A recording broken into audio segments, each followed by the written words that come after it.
Maintenant qu'on a importé nos médias, c'est le temps de créer une séquence.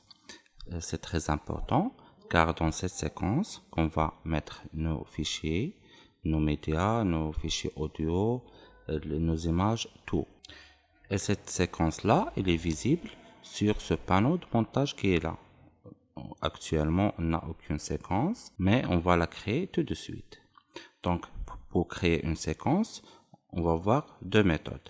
La première méthode, c'est d'aller sur le menu Fichier, puis Nouveau, puis Séquence. Voilà une fenêtre qui s'affiche. Il nous propose certaines préconfigurations qui se sont ici. On a un tas de préconfigurations qu'on peut choisir parmi elles. Par exemple, sur cette préconfiguration, on a un format de la taille d'image de 1920 sur 1080, une fréquence d'image de 29,97 images par seconde, un échantillonnage de 48 000 échantillons par seconde. On a aussi cette fenêtre-là, ou bien cet onglet-là, qui nous permet de modifier la configuration de celle-ci. Donc, je vais choisir pour l'instant celle-là.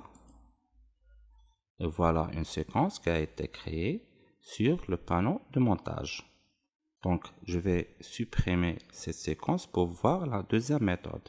Étant sélectionné, vous devez savoir que même les séquences se sont affichées à partir de panneaux de projet et s'ajoutent aux médias qu'on a déjà importés. Donc, voilà étant sélectionné, et voilà été supprimé. Donc, on va voir la deuxième méthode. D'ailleurs, c'est la méthode que j'utilise personnellement le plus souvent parce qu'elle est plus pratique. Elle consiste à aller sur les médias que j'ai importés. Je vais choisir une vidéo qui contient des configurations qui me conviennent. Par exemple, je vais voir cette vidéo-là. À partir de la fenêtre Info, je vais voir sa configuration. Donc, c'est une vidéo de 25 images par seconde et une taille de 1920 sur 1080. Et ça me convient parfaitement. Donc, je vais revenir sur le panneau projet.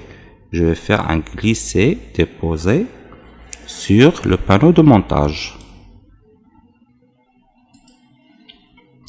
Pourquoi j'ai fait cette méthode-là?